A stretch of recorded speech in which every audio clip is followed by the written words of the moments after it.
So I have a surprise for you, which is that we're going to be awarding $1 million to randomly to people who have signed the petition every day from now until the election.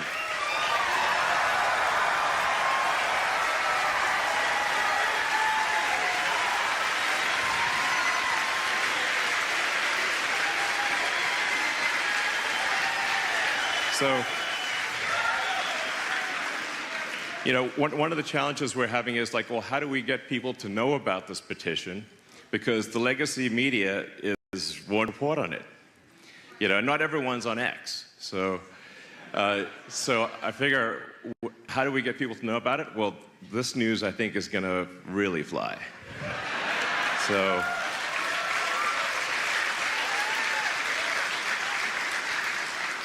every day between now and the election, we'll be awarding $1 million, starting tonight.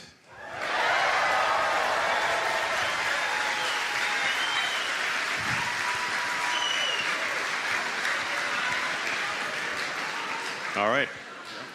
So tonight's person is John Dreyer.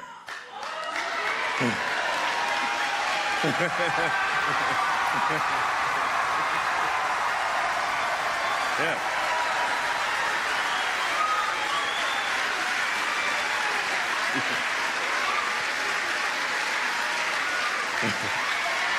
All right. Thank you. So, by the way, John had no idea. So, anyway, you're welcome. Yeah.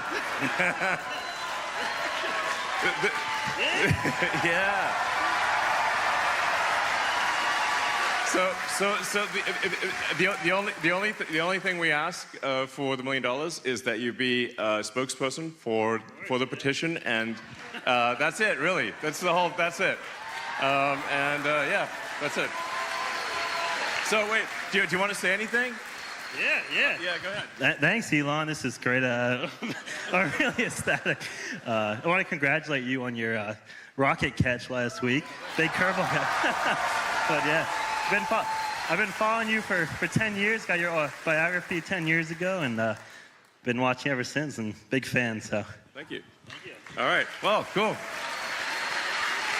So, yeah, so I think this is kind of fun, you know, it seems like a good use of money, basically. We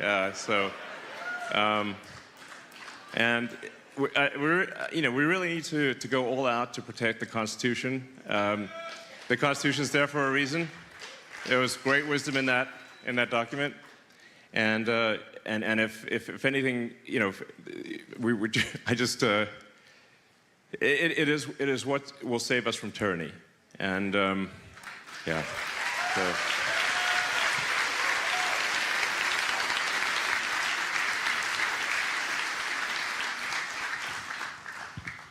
Well, let's see. So, I don't actually have any, like, as you can see, there's no teleprompter or anything. I'm just like, what should I say next? I don't know. But you know, it's worth reiterating why I'm supporting Donald Trump for president. And you know, there's. I think important things that need to happen. I mean, I think we essentially want the sensible basic things. We want safe cities. We want secure borders. We want obviously support for the Constitution. We want, I think, less government sort of overreach, and you know, I think we want to restore freedom to the people, you know, so that your individual liberties are prized, and you get to do what you want to do, and you're not sort of overregulated to death, which is kind of what's happening. it's sort of shocking that I think there's something like 428 federal agencies. That's almost 2 agencies per year since the founding of the country, and more being created. And so I call this like sort of strangulation by overregulation. And this is crazy. So I think with the Trump presidency, we have a real opportunity to reduce the size of government, to have a sensible regulation, and really free the American people to do what they want to do. So. Yeah.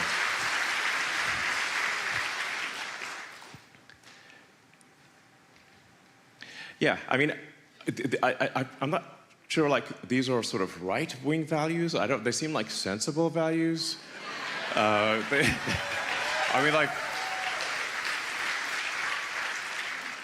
in fact, I find it strange that these are even question marks, frankly.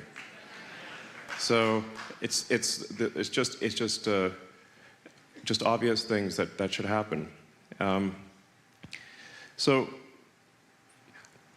Well, you know what? Let's go straight into Q&A, because I feel like a lot of things you've kind of heard before, or people out there have heard before.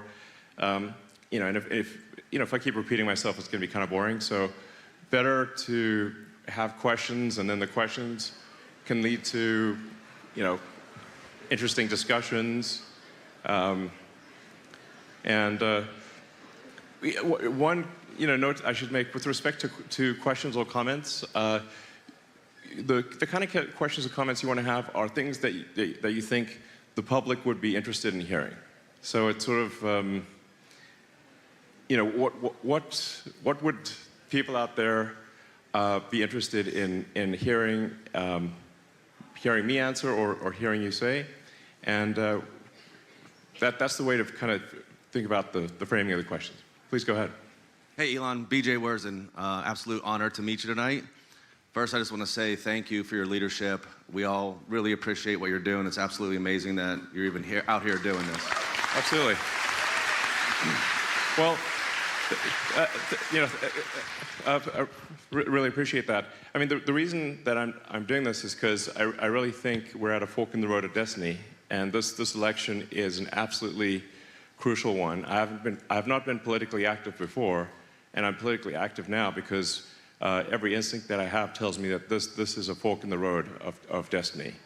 So you obviously are interested in Pennsylvania, and there's even a rumor that you might want to invest in Pennsylvania. That's true. Actually, I spoke with yeah.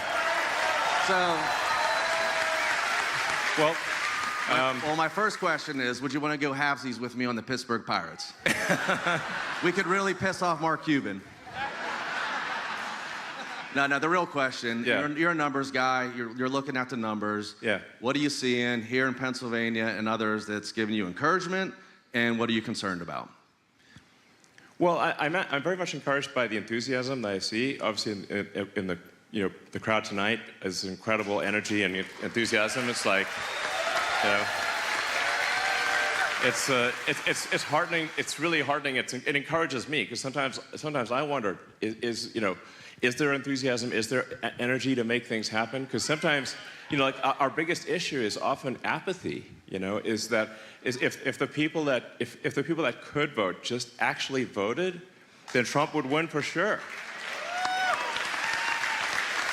So a lot of it is I think convincing people who sometimes feel like the vote doesn't matter, or it's all rigged, or whatever, that actually the vote does matter. And if there's any election in their lifetime that they're going to vote, they should vote in this one. This one, it really is a big deal. So, I really want to encourage people out there to this is a one-time ask. Just go out there and talk to your friends and family and acquaintances and people you meet in the street, and convince them to vote. Obviously, you got to get registered, make sure they're registered, and make sure they vote. This is a big one. This is a really big one, and I've never said that before. So this one, you got to go all out, all out. Yeah.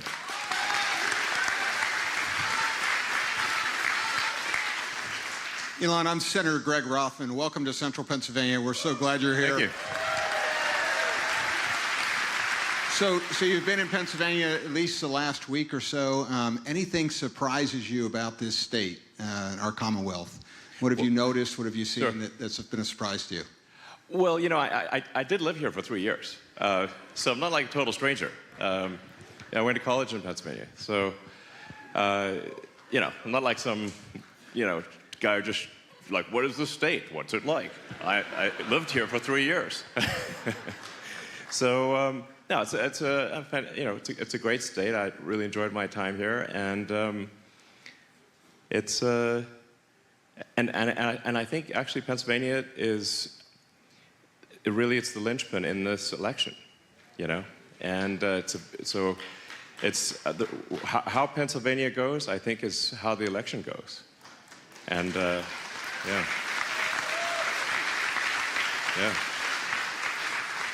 Elon, my name's Chandi. I'm one of the pastors here. Thank you for hosting your town hall here at Life Center in Pennsylvania. My question for you is, would you hold an official position in the Trump administration? If so, what would it be? Would you create a new role for you to help save our nation? Well, yes. So I've had many conversations with President Trump, who is very much aligned in thinking that we need significant government reform. We need to get the government out of people's lives, really. And have America be the land of liberty, which is that is what has made America great, is the land of liberty and opportunity. So you maximize people's personal freedom, and we make sure that getting ahead is a function of hard work and talent, and an honest day's work. That's really what should get people ahead, and that's the only thing, So.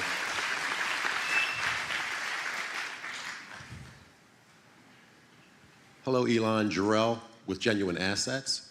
Welcome to Pennsylvania again. My question for you, Elon, is the biggest obstacle that you've had in life and how you turn that obstacle into an opportunity. Okay, I'll get it. Well, I guess I've had a lot of obstacles. I certainly didn't expect to, get the things done that I have gotten done. Quite frankly, I expected failure. So it was really just that I wanted to do something that was as useful as possible. I wanted to be as useful as possible, and that was it really. So I didn't even really actually originally intend to even start a company. I tried to get a job at Netscape after. Graduating from Penn, and Mark Andreessen's a friend of mine, but they didn't respond to my resume that I mailed in. So I was like, okay, well, I guess I'll try writing software myself. I've been writing software since I was a kid, so I'll write some internet software and see if I can do some useful applications on the internet. And I ended up sort of writing the first maps and directions and yellow pages and white pages on the internet back in '95. And that it was just really because nobody would give me a job on the internet. So that was it. If they'd given me a job, I guess I would have just worked at Netscape or something. But my best advice really is just like, try to do an honest day's work and try to be as useful as possible to your fellow human beings. Try to give more than you take, and I just have a lot of respect for people who do an honest day's work, That's what really matters. So.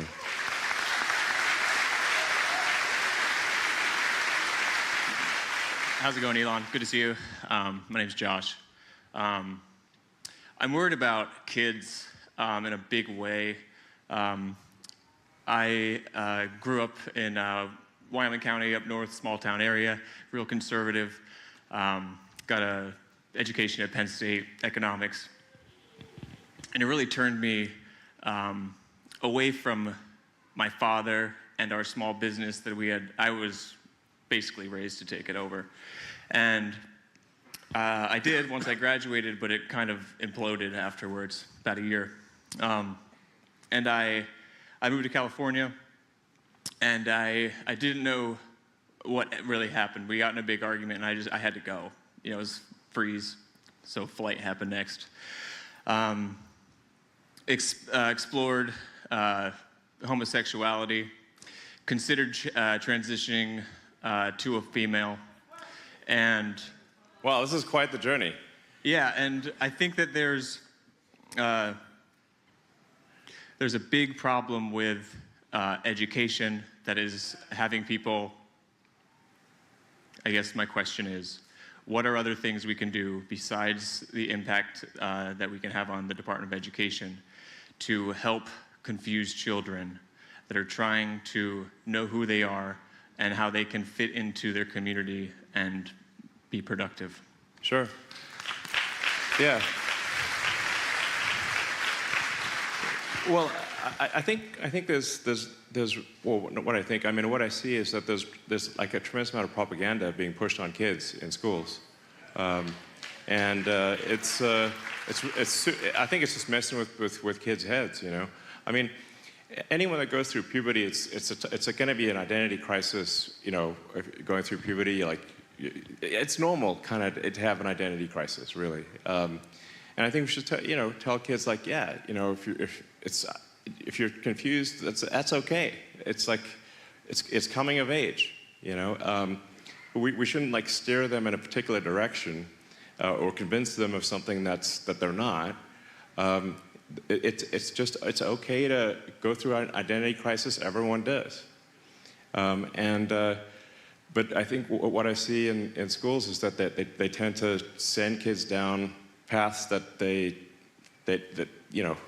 wouldn't actually go down because they're being pushed down that way by the teachers, and by the propaganda that's pushed in the schools.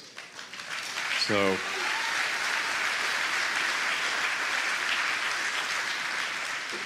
I think we need to tell kids it's okay to live with uncertainty, that it's normal to have uncertainty, and it'll settle down over time, and and don't make any permanent decisions, like decisions that can't be reversed. So I think we definitely should not have any sort of sterilization of kids, below 18. That's no good.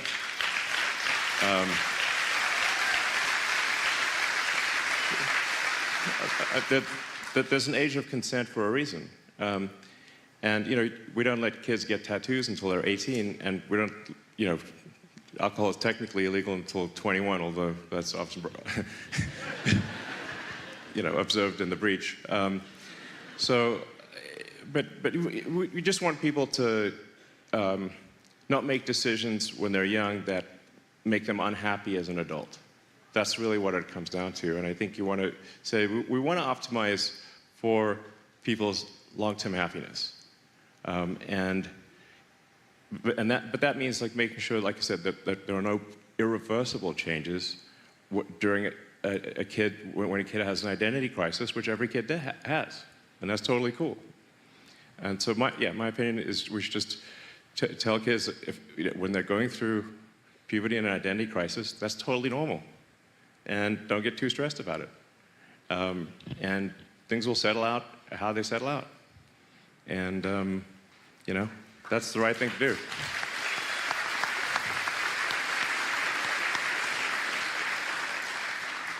Hello, thank you very much, Mr. Elon Musk.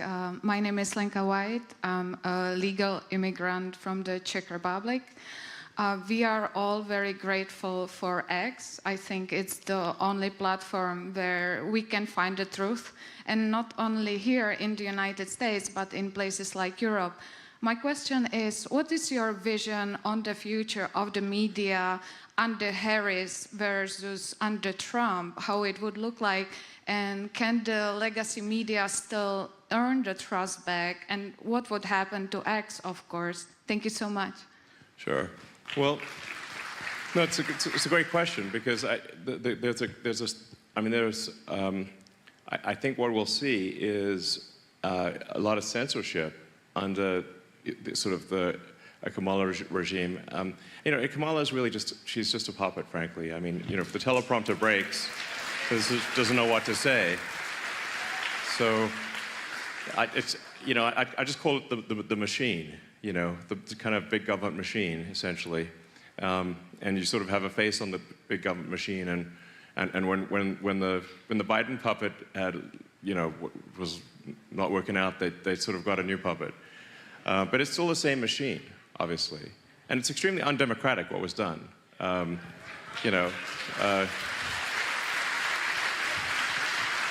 It's bizarre and hypocritical to claim that Trump is somehow a danger to democracy when what happened with Biden being removed as the candidate was incredibly undemocratic. Yeah. So it doesn't make sense. But there's clearly a strong push for censorship under the guise of fighting disinformation. But really, disinformation is a propaganda word. It's not a. Well, who's going to decide what's disinformation? The government? That's crazy, So that's yeah. So I think we'll see. This is like a very. This is why we have this petition in support of freedom of speech and right to bear arms. Is that it's under siege. It's being attacked. But really, we should have the free marketplace of ideas. People can propose an idea. They can, the people can discuss an idea, and they can make a statement. People can rebut that. You can have, this sort of, the people can decide. And I think it's far better for information to sort of bubble up from the voice of the people than to be decided by a handful of editors-in-chiefs of newspapers. That's, yeah.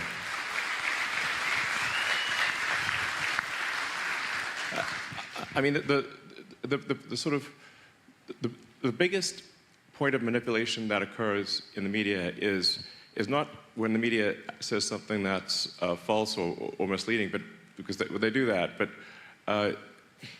their choice of narrative. What are they going to talk about?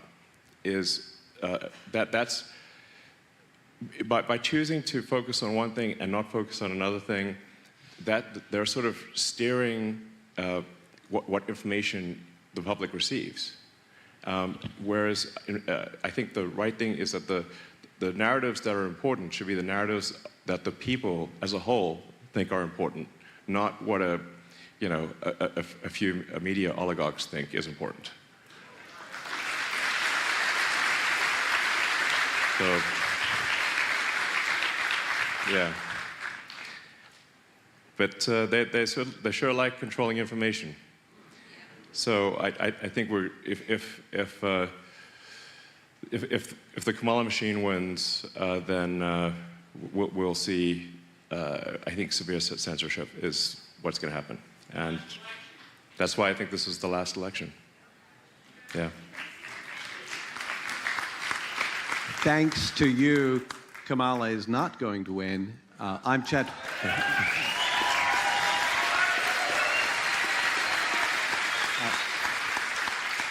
My name is Chet Byler. I'm from right here in central Pennsylvania, and I don't think that was an overstatement. Thanks to you, Kamala will not win. I have two questions regarding the election itself and what you believe can be done to create not only a victory, but a strong victory. Yes. I'm now convinced that, again, thanks to you, we're going to sweep the 7 states that we must win. But I also hope we could pick up New Hampshire, New Jersey, and Virginia. So I wonder what your thoughts are as to how decisive the victory could be. And then number 2, as was referenced earlier, we and all of America is very enthused about you working with Donald Trump to make our government appropriately smaller and more effective. Yes. So, because that message is so compelling, I wonder if your super PAC could be a little more clear about that point as it relates to you affecting that upgrade to this great country. Certainly, I'm happy to clarify that. I think a lot of the things I say, I feel like I'm just stating the obvious, but sometimes the obvious isn't what happens, or is that if America is not strong, if the West is not strong, then nothing else matters. The companies that I run, they don't matter. Basically, if America is the central pole holding up the tent that is Western civilization, and if that pole fails, nothing else matters. So nothing else matters. So I've tried to encourage a lot of people in business and technology to say, like, hey, you just got to think long term. You don't even need to be altruistic. You just got to think long term and say, if America fails, what good is your business? It doesn't matter.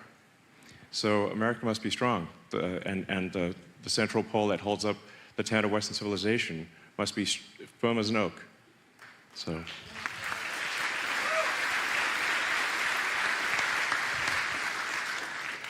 Hi, Elon. My name is Joselle, and thank you for saving free speech. My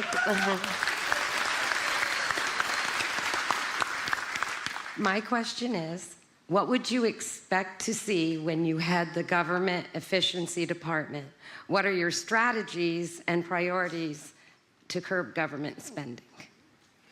Well, I've had some exposure to government spending because SpaceX does have a lot of government contracts. There's a lot of work for NASA and for DoD, Intel, and whatnot. And so I've actually seen just the level of waste that happens. And if you talk to people in the government, they actually agree. Yes, this is very wasteful and inefficient.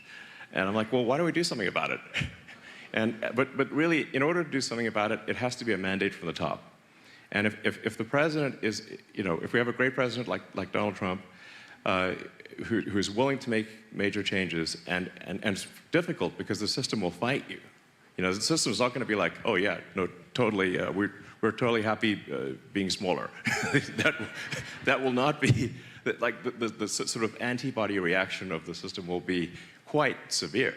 I don't think it's going to be, they're not going to, like it, basically.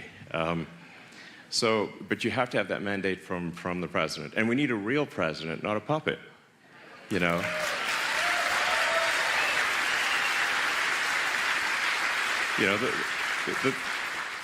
thing that scares the system, that scares the machine, is that Donald Trump is not a puppet. He's a real person, and he's not beholden to anyone.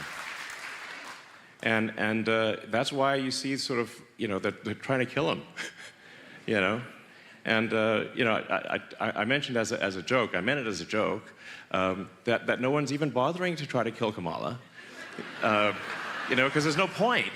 There's no point, is what just get another puppet, So I'm not suggesting someone should try to kill her, it's pointless. But I'm just saying, I'm just making an observation, nobody's bothered. Why is that? Because it doesn't matter. Yeah, assassinating a puppet is pointless. So, yeah.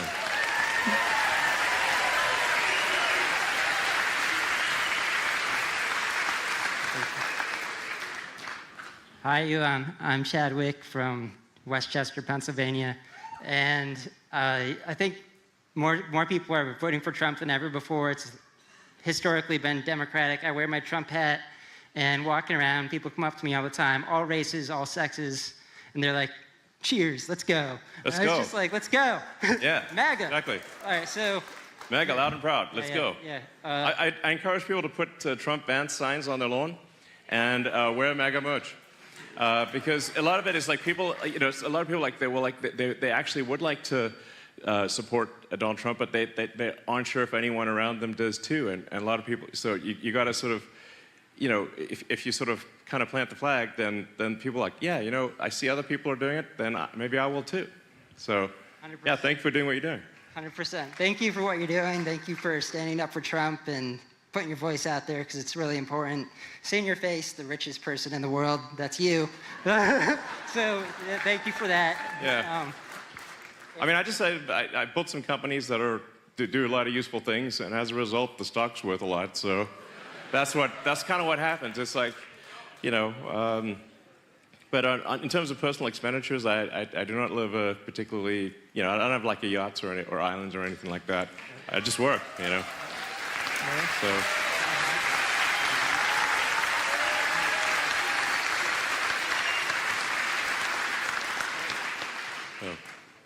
Good evening, Elon. My name is Jared.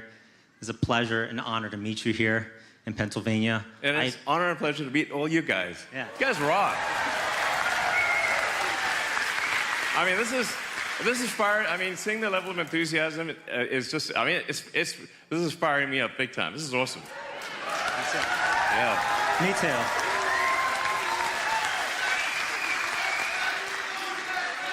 USA. USA, absolutely.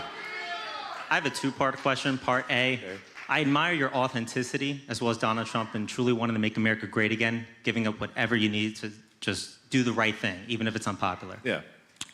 With all the government spending that you keep talking about on X, do you believe that in combination with the Department of Government Efficiency, with Donald Trump's policies, do you think we can reduce the U.S. national debt that's currently at under $36 trillion? And part B, is that after you do it? We have to. Yeah. Like, if we don't do something about the debt, it's going to be, like, this is like, for some reason, just the legacy of mainstream media just ignores the fact that America is going bankrupt like crazy. It's like at a rate that is unprecedented. And the reality is that all government spending is taxation. So people think, well, there's government spending and taxation are somehow separate, but they're not.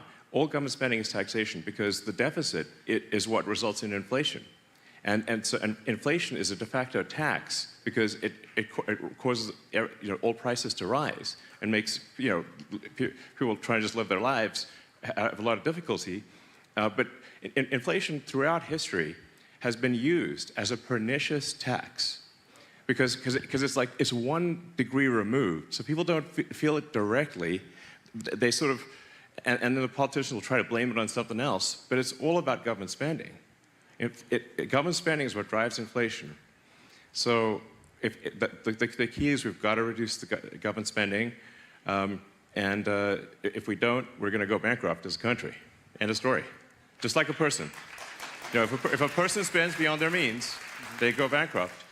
And we're spending beyond our means, and we're spending on like silly stuff that doesn't actually benefit the public. Correct. Yeah. And part 2 to that, I believe you're going to do that with Donald Trump. I'm just telling you that it's not if, it's when, because I am confident you and Donald Trump are going to truly make America great again. Well, thank you, but I do want to caution against complacency is the only thing. Correct. So it's like we just need to be super hardcore about getting every possible vote. Confidence, yep, not complacency. Yes, exactly. We want to be confident, but not complacent. Correct.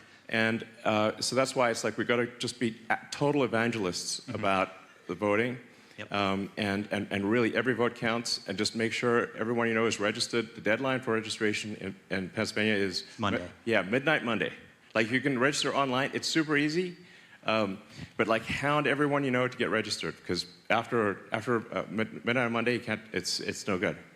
And this is a silly question, but when you cut the government spending and you have a stack of all these deregulations, can you live stream on X and use not a flamethrower and burn that into the ground?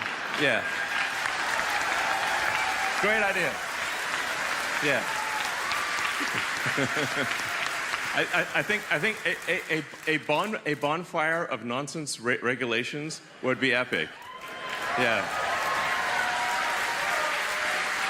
And sometimes people are concerned, like, well, what if there's some regulation that's actually really important, and we get rid of that, and say, well, you know what? We'll put it right back. Problem solved. So, all right. Well, Mr. Musk, thank you for speaking directly with the voters of the United States. It's pretty great of you. Yeah, absolutely. Removing yourself from the equation, what does it say about the Biden-Harris administration and the would-be Harris administration that that they haven't worked with such great American companies such as SpaceX, Tesla, and then even speak out against X? Yeah, I mean, it's pretty weird. You know, yeah, because it was kind of a surprise, because it's like, you know, Biden, you know, for example, had that like electric vehicle summit at the White House 6 months after getting inaugurated, and specifically excluded Tesla, even though Tesla makes more electric cars than ever. Yeah, it was not cool. And then credited GM with driving the electric vehicle revolution, and that was the second event, and then in that quarter, GM shipped 26 electric cars, and Tesla shipped 300,000. So I'm like,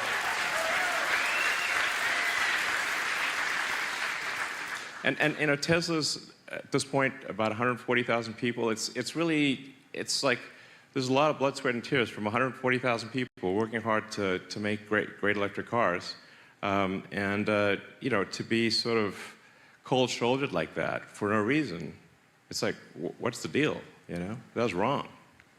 So, yeah, and then there was like that crazy thing where SpaceX competed for the Rural Broadband Initiative, which, and by the way, I'm actually generally against subsidies and incentives. You know, like we should let taxpayers keep their money, is my opinion. But they had this like $42 billion thing, and we competed and we won, and we would have actually been able to supply a lot of Starlink terminals to the states that were affected by the hurricanes, and they revoked the award. It's messed up. Like, why?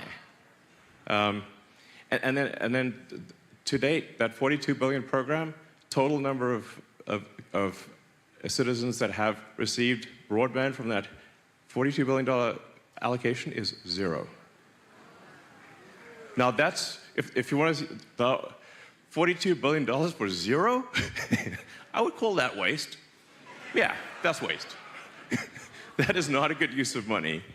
You know, so there was also a big government initiative, I think $7 billion, something like that, for a nationwide network of electric superchargers. And I think they had made like 10. And I'm like, this is the most egregious waste of money. And there's so many situations like that. So, you know, it just goes to like bureaucrats and consultants, and nothing gets done. And it's wasting your money, which is crazy.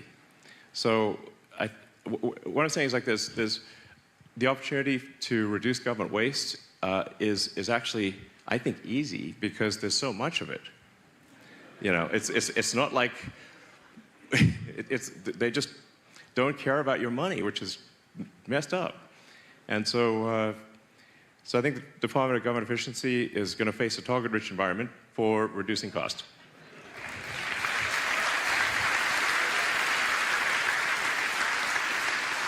Hi, Elon.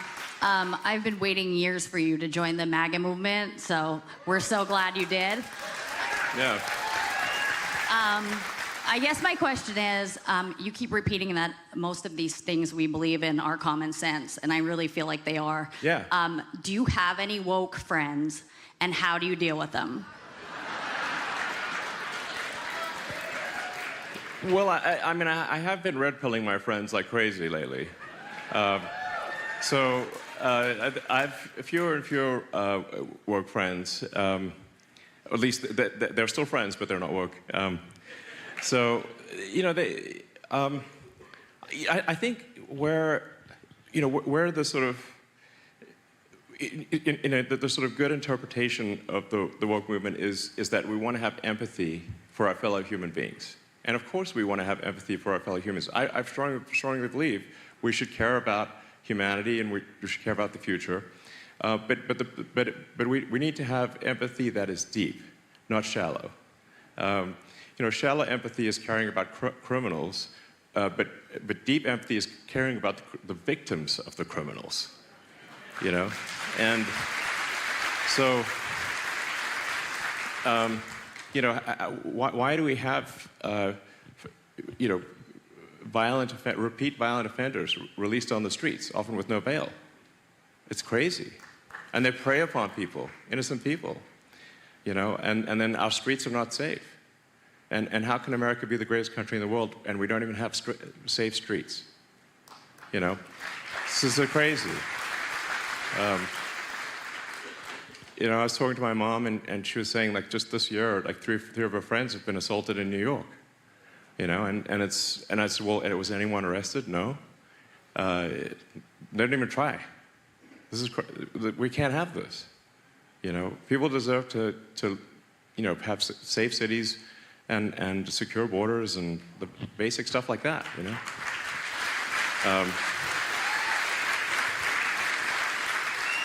Yeah, so I think it's, I do feel that there's a shifting of you know, shifting of perception, and I think I hope I'm not being too optimistic, but so I'm a naturally optimistic person, obviously, but I do feel as though that there's a shift in the national mindset, and a shift to just common sense and not believing everything the media tells you.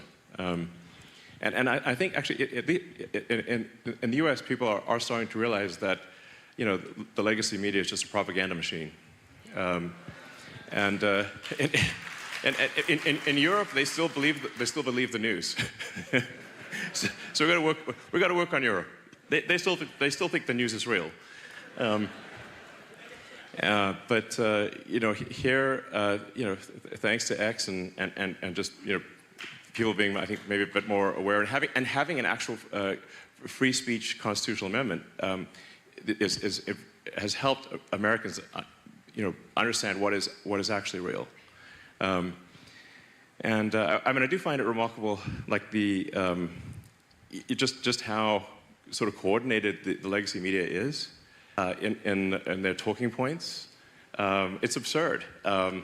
And kudos to those who put together the compilations of you know, where all of the talking heads will say the same thing, word for word. Yeah, and they'll say the exact same thing, and you know, but I mean, I think the propaganda is not even good, frankly. It's not even entertaining, and you know, so you know, a week before the Biden-Trump debate, you know, every media organization was saying that Biden's Sharper's attack, you know, the exact same words, Sharper's attack, over and over again. Then it became obvious to the public that he was indeed not a Sharper's attack. But then immediately the legacy media pivoted to knifing Biden and anointing a successor. So we see this over and over again, and yeah, so anyway, but that's why we need to have the voice of the people, and that's you know, why I felt it was necessary to acquire Twitter and you know.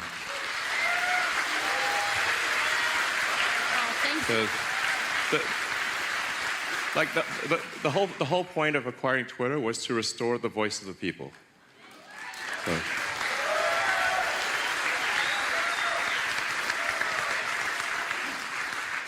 And it's important to note that while the far left activists that used to control Twitter obviously did extreme censorship of voices on the right, there has been no censorship of voices on the left. You know, they suspended a sitting president. You know, Twitter suspended a sitting president, which is insane. But there's been no suspension or censorship or shadow banning or anything of anyone on the left. So, you know, it's a level playing field. But I think that the reason that the sort of far left activists want unanimity in all social media platforms and in all legacy media is that their ideas do not stand the light of day. That is the reason. they actually don't stand up.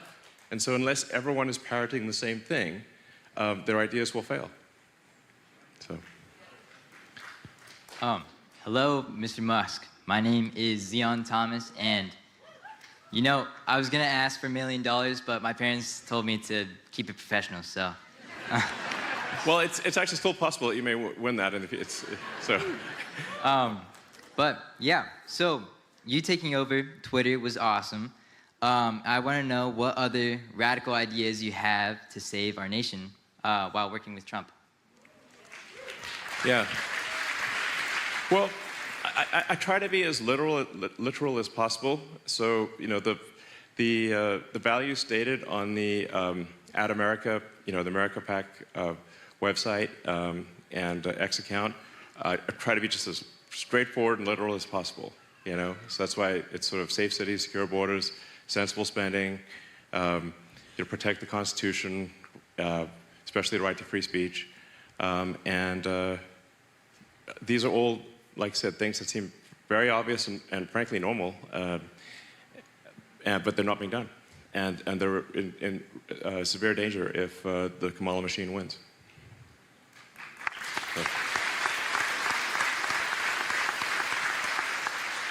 Hi, I'm Nikki, and I've been working with voter registration, and a lot of people are concerned about the escalation in the U.S. military in Israel, because there's over 100 troops there on land now. What do you think of this idea? A boring company offering to build an island off the coast of Israel and call it Palestine. They can finally have their nation state like Cyprus. It's been done in China, Dubai, and the Philippines, and we can finally end these endless wars. Could there be enough rubble in Gaza to do it? Thank you. Well, I mean, Gaza is a thorny problem indeed. You know, the Middle East has been an area of contention, well, for thousands of years. I would say that I do not know the solution to that difficult situation there.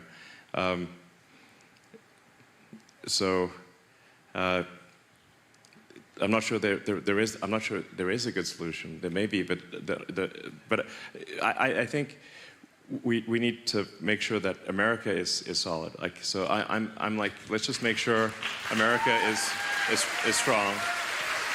And you know, I mean, I do think we interfere too much in what other countries do. And a lot of our attempts at regime change, in fact, the success of you know, the State Department in achieving regime change is terrible. I mean, you know, so there's all this effort spent, all this money spent trying to affect regime change in various countries, but failed in Cuba, failed in Iran, failed in North Korea, failed in Russia. Wait, where were the successes? But a lot of people died, and a lot of money was spent, but no, what good has come of it? So I think we should interfere with other countries a lot less.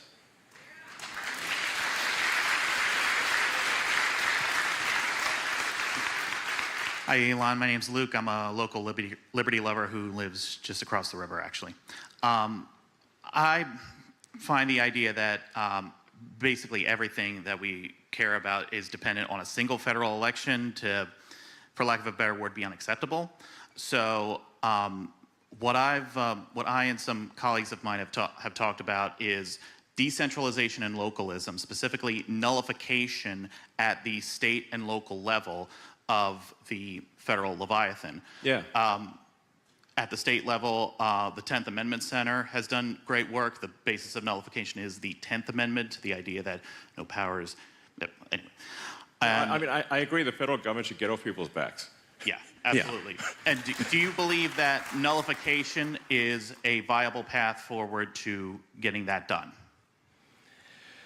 Well, I can't speak to whether that is legally, would legally stand up or not. I mean, but I think if there's an executive branch, and we also need to, you know, try to win the Senate and the House, but if there's, you know, a consensus that the federal government should do less and restore power to the states and to the communities, which I think should be the case, then I think we can make that happen.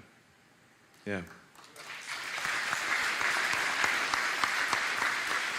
Hi, Elon. My name is Edward. And one of the really great things about going to these rallies are the people that you meet. Tuesday at the J.D. Vance rally, I spoke to some young students, and they wanted to be healthcare professionals.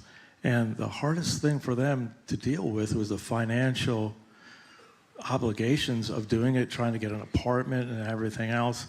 And I mean, I went to Germany, and college is free over there. So there's no one in the world that can tell me that America can't do it better. Well, can you help those Rileys of the world out, please? Well, I think that there are a lot of issues with college education. It's gotten very expensive because the administrative portion of colleges and universities has grown dramatically compared to the educational portion. So if you say, like, how much is actually spent on teaching people? Very little. So I think that you've got these sort of administrative groups that far outnumber the actual number of professors, and like there isn't actually a need for college to be so expensive. It should be far less expensive, but the sort of bureaucratic creep and the administrative burden have grown dramatically over time, and that is what has caused college to be so expensive. It doesn't make any sense. So, yeah. But there is, I mean, if we do sort of make college free, we have to be careful about that because then it's open season for wasteful spending at universities. And like then, however bad it is now, there's going to be even worse in the future. I think we need new universities to compete with the existing ones. Because what actually matters is how good is your education, not how much was spent on administrative BS, you know? So. I also think that like the value of a college education is somewhat overweighted, you know, and I think it's too many people actually spend 4 years, accumulate a ton of debt, and then often don't have useful skills that they can apply afterwards. And I think I have a lot of respect for people who work with their hands, and we need electricians and plumbers and carpenters, and you know, that's a lot more important than having incremental political science majors, I think. You know, so I think we should not have this idea that to be successful you need to have a 4-year college. That is simply not true. Hello, Elon. My name is Beam. It's a pleasure to meet you. My question is, as we near the election, I know you're covering a lot of ground, going to battleground states. How important do you think ad buys will be this election? Because in 2020, Mike Bloomberg, we know, spent a vast amount of money trying to get Biden into the White House. So are you looking into that? And yeah, that's my question. Well, actually, I'm not sure. I mean, the amount of money spent on advertising in the battleground states is truly staggering. And in fact, the Democrats are outspending Republicans dramatically. Depending on how you count it, I think it's like 2 or 3 times more money is being spent by Democrats than Republicans.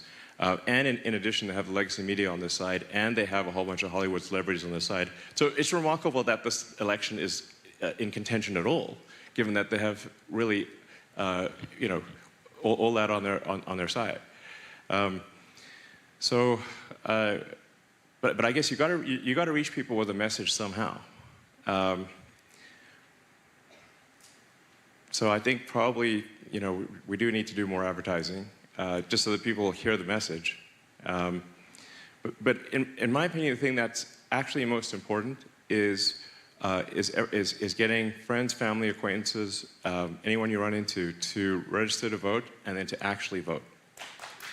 So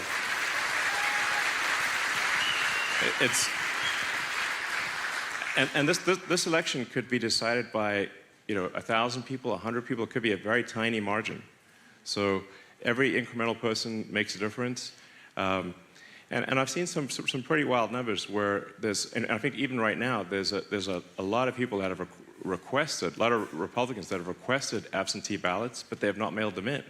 I'm like, guys, mail it in, come on, just mail in your ballot, you can do it. you have it in your house, mail it in. Now would be a good time. And if you're worried about the mail, you can bring it in person. So, yeah. I think it's very important to encourage people to vote. Like I said, I'm really emphasizing this registration point because we've only got a couple days left for registration. So that's why it's the top priority is get people registered before Monday night, and then make sure they vote. And I would recommend voting early. And then you can check to see if your vote's been received. I think there should be a lot more Republicans voting early. Yeah.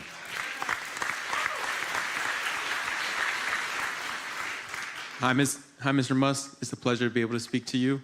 Thank you so much for pushing the world forward in every industry, and I'm sure you'll be doing the same now in politics. So my question is, given the recent hacking of Donald Trump, how important do you think it is for the tech industry and government to back platforms that prioritize privacy and secure communications, such as Signal? And do you see an opportunity for your companies to partner with this platform or to better protect user data or even safeguard government communications? Yeah. I mean, there's always this debate between privacy and security, but I think the bias should be towards privacy. I think we should not trust the government, really, we just shouldn't. So, and I'd say even if I'm in the government, don't trust the government.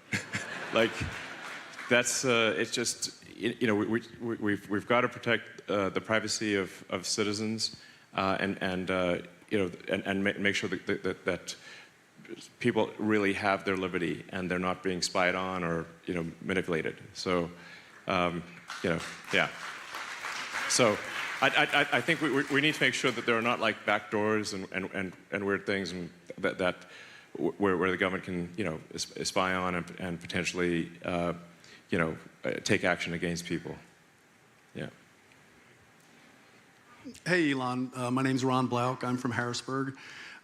Before I ask my election question, I just have to tell you that I accidentally caught the launch and catch of both sections of Starship on live, and it was breathtaking, which I know everyone in here knows, but I want you to be acknowledged for the level of inspiration that you're creating worldwide.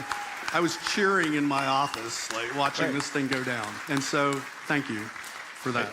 No, you're most welcome. I mean, I think it certainly inspired me, and that's a testament to the incredible work by the SpaceX team. It's a very talented, super hardworking team,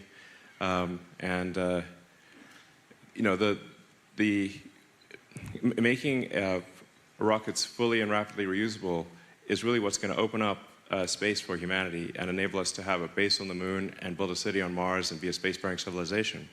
So a lot of people don't realize the difference between like an expendable rocket and a reusable rocket is like 10,000%. It's literally at least. You can think of it just the difference between what does it cost to fill up a car versus buy a car. It's the same difference for rockets. If a new rocket is needed every flight, that's super expensive and difficult. But if you only have to refill the rocket, it's dramatically cheaper, just like it is for a car or an airplane. Understood. Pulling that off and doing the catch and the landing in the ocean was just so stellar. Yeah. All right, so my question is on election night 2020, I sat down to watch the returns and I watched them steal the election. All right, I saw it live, watched it all night, okay? If you were watching it then, you knew at 9 o'clock when Fox declared Arizona that it was going down, and that was the moment, okay.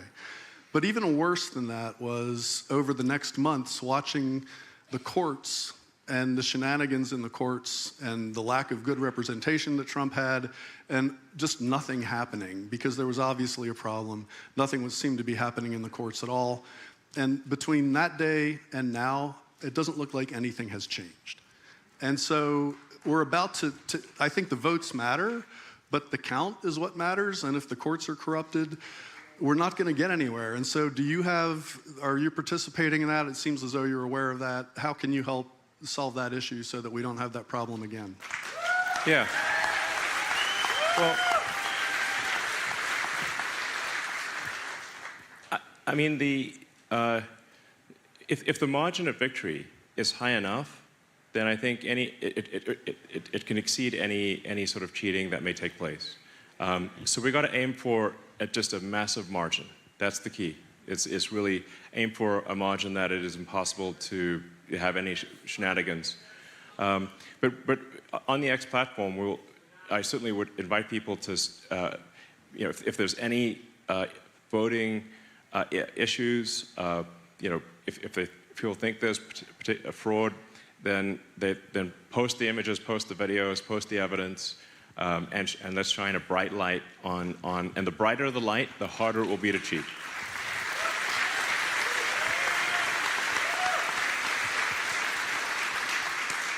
Hi, Elon. It's a pleasure to make your acquaintance. Thank you for the work you're doing for humanity. There are a lot of changes happening in our world right now, a lot of changes happening in our own country, and these changes are being perceived as chaos. But I always say that if it wasn't for chaos, we wouldn't be able to experience peace. If it wasn't for chaos, we wouldn't be able to experience growth and evolution. And with AI being the new kid on the block and advancing at an incredible pace, I guess my question is, how do you foresee the election of President Donald Trump influencing technological advancements and societal transformation? Well, I think reducing this sort of strangulation by overregulation is a super big deal. The rocket that we were just talking about, it was sitting on the launch pad for 2 months waiting for paperwork to be processed. And it's just insane that the SpaceX team can build a giant rocket faster than the government can move paperwork from one desk to another. Like, that's just crazy. And the problem is that's getting worse and worse every year. So if that trend continues, it's just going to be illegal. We just won't be able to get anything done. So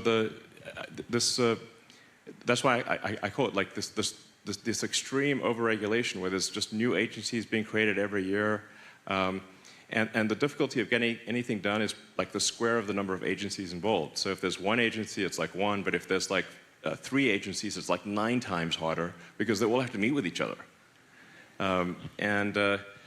We get crazy things like SpaceX got fined $140,000 for dumping potable drinking water on the ground at Starbase where we launched the rocket, because we cool the launch pad with water, and in an excess of caution we said we're going to bring in drinking water just to be sure, and we're going to cool the pad with that. We didn't know there was a permit needed for that.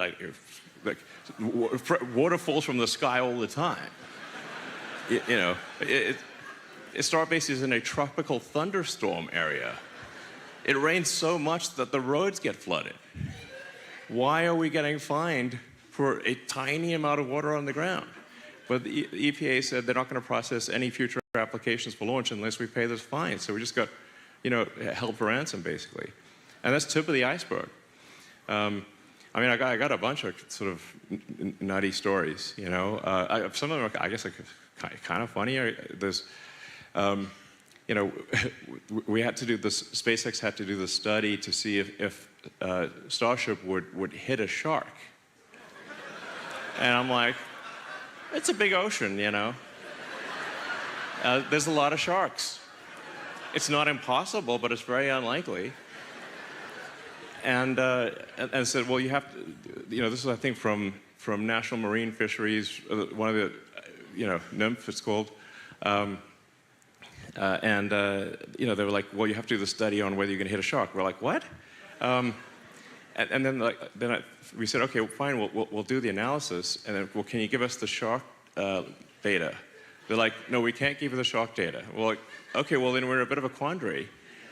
How do we solve this this shark probability issue? And they said, well, we could give it to our Western division, but we don't trust them. And I'm like, am I in a comedy sketch here? And they're worried about the shark density data, like the people who hunt sharks for shark fins somehow getting their hands on this shark data. And so eventually, I think we got the data, and we could run the analysis to say, like, yeah, the sharks are going to be fine. But they wouldn't let us proceed with launch until we did this crazy shark data. And then we thought, okay, now we're done. And they said, but what about whales? I'm like, when you look at a picture of the Pacific, what percentage of the surface area of the Pacific do you see as whale? Because I look at a picture, I don't see any. It's like, you can't, where's a whale? And honestly, if the ship did hit a whale, it's like, honestly, that whale had it coming, because it's like the odds are so low. You know, it's like Final Destination, the whale edition. It's like fate had it in for that whale, you know. And so we had to do the whale analysis. And it's like, okay, yeah, the whales will be fine too, you know. It goes on. And then there's like, well, what if the rocket goes underwater, then explodes, and then the whales have hearing damage?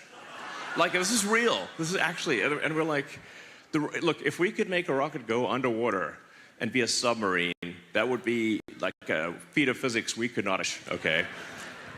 This is not how it works. So anyway, just one like crazy thing after another, where, you know, so this is why I'm like really feeling the pain of the overregulation.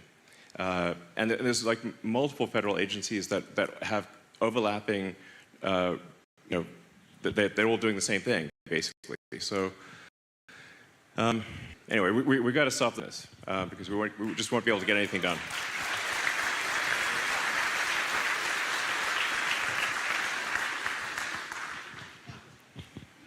Hi, Mr. Musk. Thank you so much for doing everything that you do to try to save our republic. I am a citizen journalist. I started a small community newspaper in Strasburg, Pennsylvania, called the Strasburg Herald, to fight the fake news. That was in 2021. Since then, as you know, as mainstream media is corrupt, I frankly feel threatened, and they are sabotaging, the big tech companies are sabotaging, shadow banning, and redlining my content. Google, Meta, Newsbreak. Sure. Right now, as I'm speaking to you, Meta is now allowing me to promote election ads, and I've given them everything that they needed. So my question to you is, would you consider establishing a City Journalists Association, an organization that could help us fight this giant beast that we can't take on by ourselves, and provide training, a code of ethics, and protection so that we could get the work done? Yeah, I agree with you. There should not be, it should not be okay for Google or Meta or anyone else to preferentially show left-leaning media, because then how do people even know what's going on? So, you know, and it's sort of, yeah, I mean, apart from X, I mean, they're pretty much all sort of controlled by left-wing activists, and then but that's obviously, you know, unfair. It's so. I think they should be compelled to show content from all sides. They shouldn't be allowed to put their thumb on the scale and with political bias, because if they are doing that, then they're entering the political game, and then they're subject to political punishment. Well, I think There's a lot on X, and you know, we don't have the funds to protect ourselves. Yeah. With lawfare, you know, they can shut us down with lawfare. They can sue us for any reason, and the burden's still going to be on us to protect ourselves, to defend ourselves? Yeah, I think that this is really a situation where the federal government should be saying that if a company has like 70% of the search market, like Google does, Microsoft's got most of the remaining 30%, it's a duopoly, they have to be fair in what they show.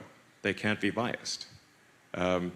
Because otherwise they're, I think, falling afoul of antitrust, you know, so that's, but I think if it's not done at the federal level, I think it you know, that's the only level where you can actually exert influence on giant companies. And it's really just to say, like, hey, you got to be fair and show, you know, and not put a political thumb on the scale. It's not right. So, and there's, I'd say there's another big factor, which is that there's a lot of the advertisers also exert political pressure, which is, I think, not okay.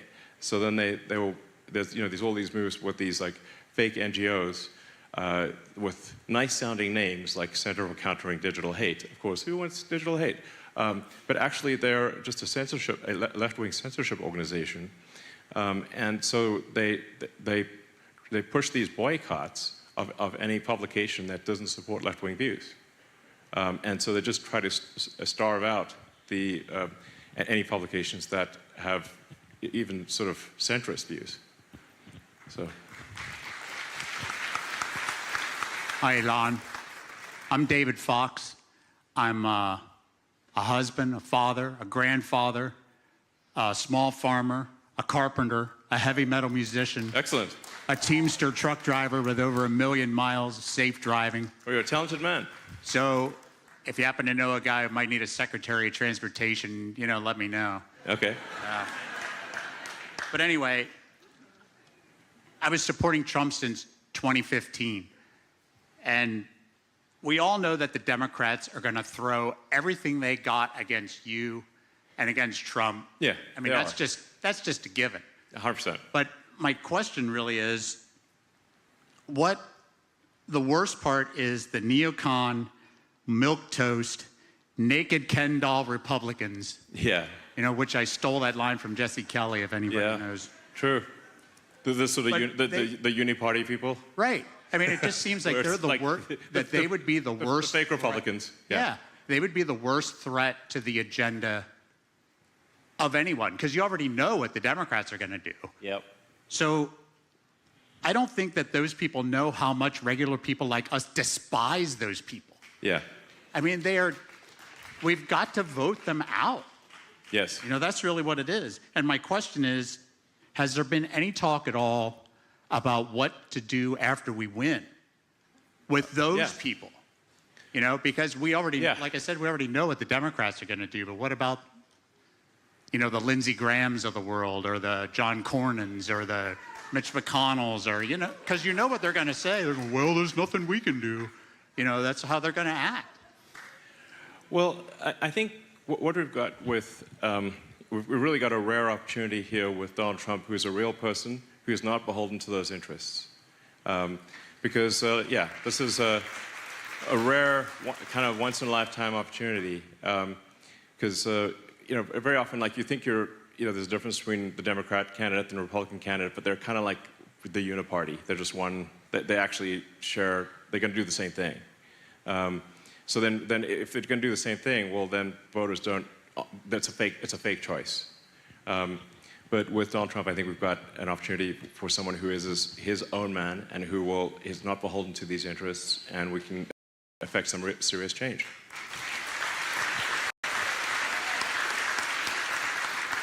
Well, hey, Elon, I know you have a burning question for me. If I'm Indian or Jamaican, I'm born in India. All right. And well, I was born in Africa. It's kind of weird, but oh, there you go. It's true. So faith, family, and freedom are my guiding principles. What are your guiding principles? And as a divorced mom, I have a 14-year-old son and a 12-year-old daughter. So could you give them the best advice you could give them as an African American? Sure. Well, I mean, generally to try to, it sounds maybe like a platitude, but it's really just, it's like try to be as useful as possible. Try to give more than you take. And I think if you're doing an honest day's work, you should be very proud of that, and that's a great thing. So, yeah. I struggle with mom jokes, so do you have a dad joke for them? No, what I have is, I mean, dad jokes. I mean, I guess I probably, for some reason I can't remember any dad jokes right now. I have one. Yeah, exactly. I have one. Okay. What do you call a hen looking at lettuce? I don't know. Chicken Caesar salad. Okay. I mean, a friend did tell me a joke that was pretty good, which is, it's like, my roommate thinks I'm a paranoid, delusional schizophrenic. Joke's on him, I don't have a roommate.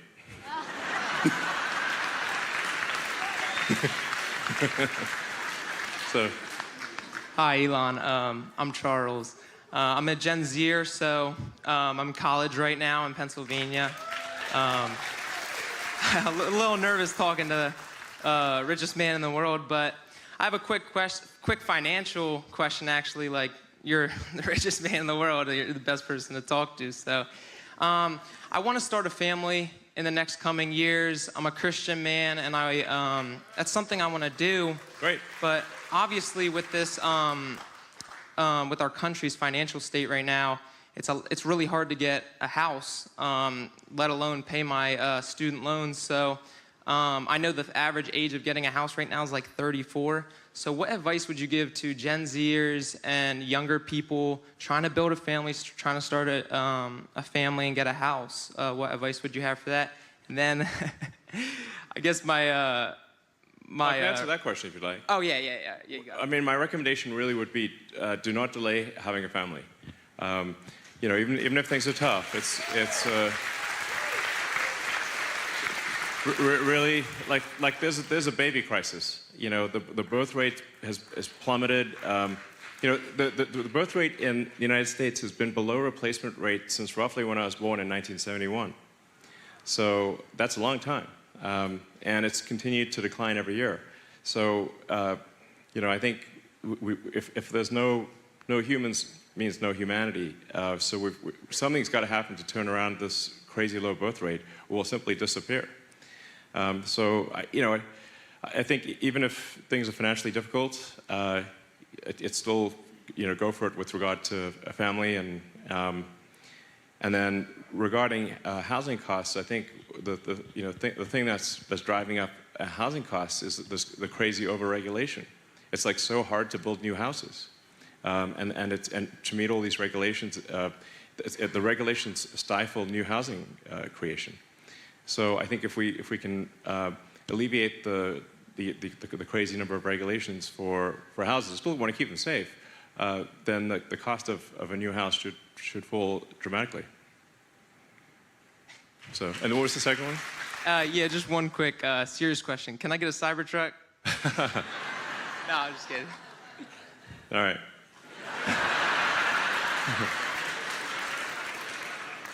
Hi, Elon. My name is Katie. I am an electrical engineer, and I have heard you in the past speak about promoting STEM degrees as well as trade degrees, individuals who work with their hands into politics.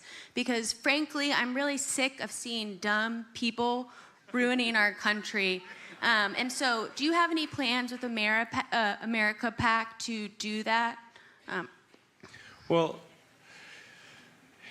yeah, I mean, I do think we need more of our talented people in America going into engineering and into technical trades and building things, essentially. We have too many of our smartest people go into law and finance, which is both a criticism and a compliment. But I think we've got too many people in America in law and finance. Not that we shouldn't have some, but we've got too many. And there should be more that are doing engineering and manufacturing and building things. That's I think, a better use of our best talent. I mean, I certainly have done everything I can to promote engineering and and building things as a career. I think it's a good career. You know, if you've built a product that someone loves, that you've done a really good thing. And so I think, yeah, and more people should do that. Yeah, so. First off, thank you for this amazing opportunity. A forum like this can only exist when and where there is free speech. And thank you so much for bringing that to the forefront in this election, because it's absolutely what is on the line. So I know this is being live streamed, so if you are at home and you have not registered to vote, please do so. Please get out and vote. Vote early. And please sign the petition at the AmericanPact.org. Yeah. So thank you. But it sort of leads into my question here. Your positions on fundamental freedoms and government oversight and efficiency are well documented. Are there any other issues important to you that haven't been as widely covered, and how would a second term for President Trump be relevant to those issues? Well, I try to, you know, like I said, try to be as clear and literal as possible. So, you know, like I said, that's why we've got certain basic priorities, you know, like the safe cities, secure borders, sensible spending, protection of the Constitution, and all of those things are problematic today. So we have to address those fundamental issues, or nothing else matters. And like I said, I think deregulation actually will unleash a new wave of prosperity that is much greater than people realize. You know, for people that are, you know, in the audience and out there that try to build things and get things done, you know how difficult it is with you know, permits and one agency after another getting in the way, and it causes the prices to rise, and it stalls progress. So I think people don't quite realize just how much prosperity deregulation will bring. You know, President Trump in his last term, thankfully, did some amount of that. But the last really big push for deregulation was Reagan in the early '80s, and that actually that unleashed a wave of prosperity. It was great. You know, they used to control like airline prices, and everything was regulated, and it was stifling progress. And Reagan had a big deregulation push, and it was amazing. And the '80s were great, and '90s were great, actually. So, yeah. I mean, I lived through the '80s and '90s, and they were great. So, so I think actually you'll see you'll see just how much better it is if progress is not stifled by overregulation. It's really a big deal. Right.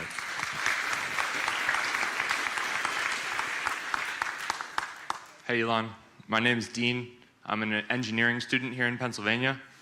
My family moved out here from my home state of New Jersey because me and my brother were facing some injustices regarding the COVID vaccine mandates a couple of years ago. Yeah, those were crazy. Yeah. I mean, it's really nutty. I mean, like, I'm not anti-vaccine, but I'm anti-forcing people to take a vaccine, that's for sure. Well, also, the COVID vaccine did not work. Yeah, and and suppressing information about it and side effects, that was terrible.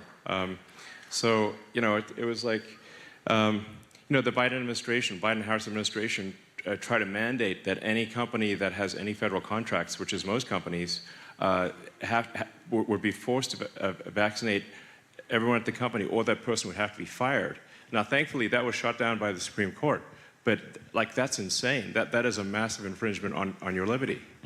Yeah, so speaking to you right now, I mean, I recognize the magnitude of it, that I'm grateful for the opportunity to have your ear for a moment. And I wish I could, you know, talk about more than I'm going to be able to talk about right now with you, but I would like to touch on the topic of education reform.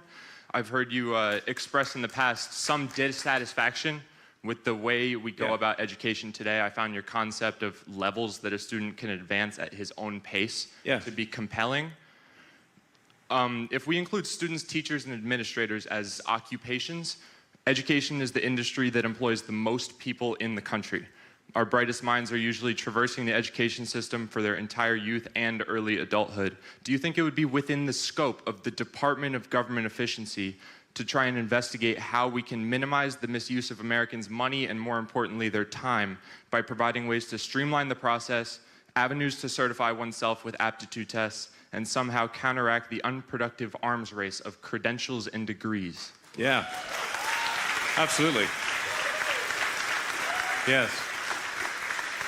No, I think it's pretty nutty. Like, I mean, ironically, if you look at how Americans have performed in in academic tests since the establishment of the Federal Department of Education, it's been downhill. So, like, why are we spending all this money for worse results? And then there's a lot of the money in education is actually for pushing propaganda, instead of teaching kids the facts about the world, like, things that are actually useful. So we definitely need to stop the propaganda, the pushing of the propaganda in schools, and teach kids skills that are actually useful. So, yeah, I'm a big believer in that. So. Hi, Elon. Thanks for taking the time to do this. This is fantastic. My question involves regulation. Tesla full self-driving has the potential to save tens of thousands of lives per year. What do you think is the right way for regulators to look at the technology, and what factors do they look at to try to get to the goal of unsupervised self-driving? And I've seen its growth over time. I've been a beta tester since the safety score, and 12.5, 0.4.1 drove me here with zero intervention. Cool. Yeah.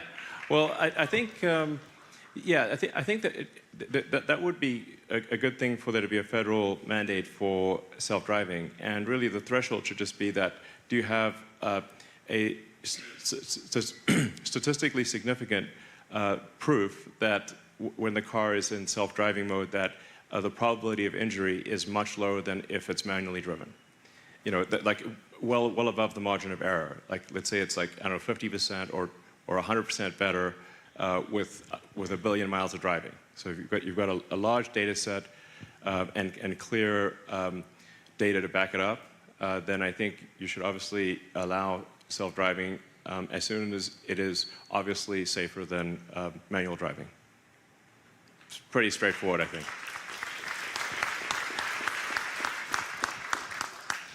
Hi, Elon. My name is Molly Hughes. I'm an engineer from Lancaster. And I just want to say thank you for all you've done for free speech. And I realize that's saying almost nothing at all in proportion to what it's meant to all of us.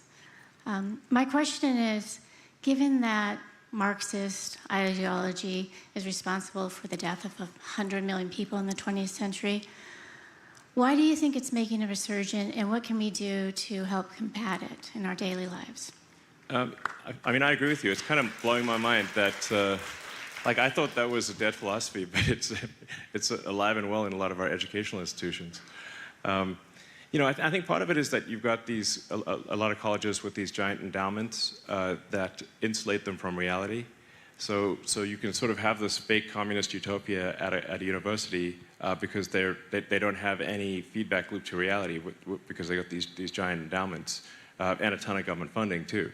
So that allows them to be disconnected from the realities of the free market. They take advantage of the free market, but they live in a sort of pseudo-communist world in a lot of these colleges. So they just don't get it. But it is remarkable, and there are a lot of memes about this, because, like, how often do we need to run this experiment? It should be very obvious that the economic structure, the economic philosophy, that is the good one is the one that does not need to build walls to keep people in. You know, so it's pretty like, you know, North Korea it builds a wall to keep people in. You know, East Germany had to build walls to stop people from going to West Germany. You know, the Berlin Wall was built by East Berlin, not West Berlin. So the philosophy that has to build a wall to keep people in, that's the bad one, okay?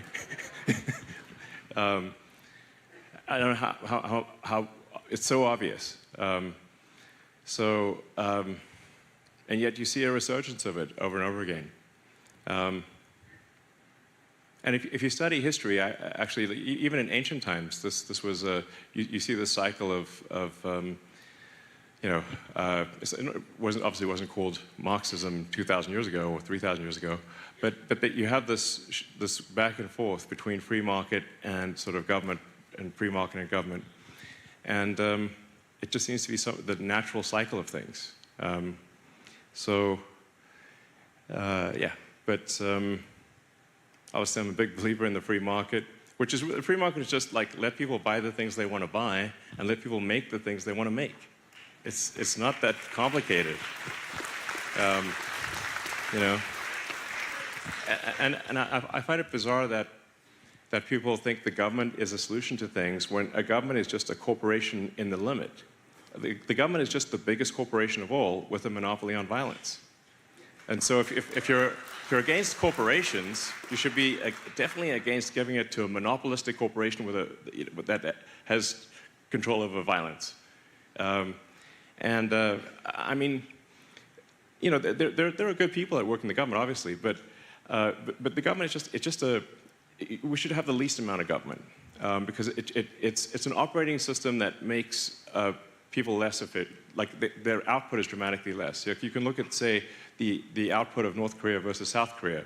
In North Korea, they're starving, and South Korea is extremely prosperous. West Germany was very prosperous, and East Germany was not. And those are random lines drawn on a map. So, you know, it should be, I don't know, like I said, super obvious what the right path is. Yeah, you know, competition keeps companies honest. And you want companies competing to serve consumers. I mean, I'm obviously, you know, preaching to the converted here, but yeah. Yeah, like another way to think of it is like you know, almost everyone's been to the DMV, okay? So, you know, the DMV, Department of Motor Vehicles, that's the government. And more government is just the DMV at scale. So, like, how much more do you want to give the DMV to do? I would say, like, not much, you know? So it's, you know, we should minimize, because it just doesn't have a feedback loop for improvement. Like if you know, if you don't get good service from the DMV, they're a monopoly and you can't do anything about it. Whereas if there are companies competing to serve consumers, you can switch your business to the other company. It's pretty straightforward. So, yeah. Yeah. So.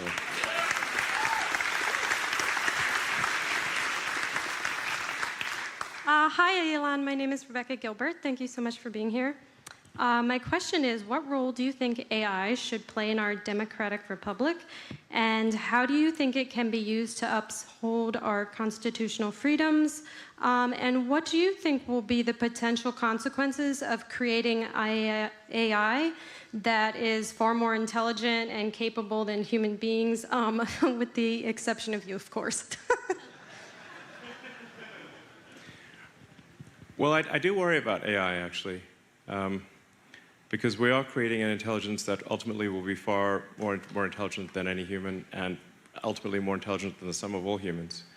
So in creating AI, we need to be very careful and it's like having a sort of a genius child. You want to have that child grow up with good values. I think the most important thing in training AI is that it's rigorously truthful. even if that this is very, very important, essential. And my concern about a lot of the AIs that are being developed are that they're trained to lie, you know, and in some cases with potentially disastrous consequences. I mean, when Google Gemini came out, you know, people asked, like, which is worse, misgendering Caitlyn Jenner or global thermonuclear war? And it said misgendering Caitlyn Jenner. I'm like, that's a problem, guys. Because if this AI becomes super powerful, it could decide that the best way to avoid misgendering is to kill all humans, which makes the probability of misgendering 0. So it's very important to have AI be maximally truthful and curious and love humanity. Very important. So. Hey, Elon. I'm the guy with the Dale Earnhardt Cybertruck. If anybody wants to drive it after this, let me know. I was recently banned on Facebook for a meme that I shared 5 years ago. Wow. Completely Seriously? gone. Yeah, it's like ridiculous. Recently? You can't even talk to people with Facebook. It's insane. Like, my question is, this is pretty serious. I mean, this is the kind of crazy thing that it's like, what? You know? 5 years ago. I'm not even kidding. I complain about it at work all the time. Well, can you imagine how much worse this will be under the sort of Kamala puppet regime? You know, it's going to be crazy. insane. So thank you for buying Definitely going to lock Twitter. me up, that's for sure. Like, I really appreciate you buying Twitter, and like you share memes on there now. So. Yeah. My question is, buying Facebook is impossible. Zuckerberg has an equity structure that ensures that, like, his 16th descendant will still control it. Lizard man. This is pretty serious. Have you ever seen Mark Cuban and Rachel Maddow in the same area at the same time, or no, could they possibly be the same person? I think they might be the same person.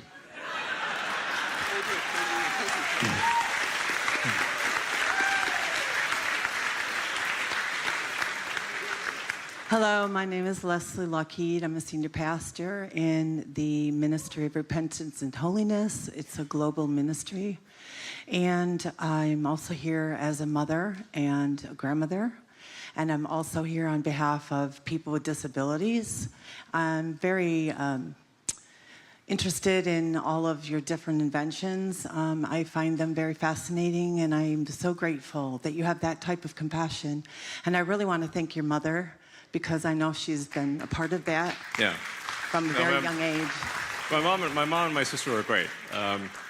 So yeah, it's they're great people, and yeah, I mean, I love humanity. I think you know, obviously we're not perfect, and we you know, people do things that are bad at times, but on balance, I love humans and I love humanity.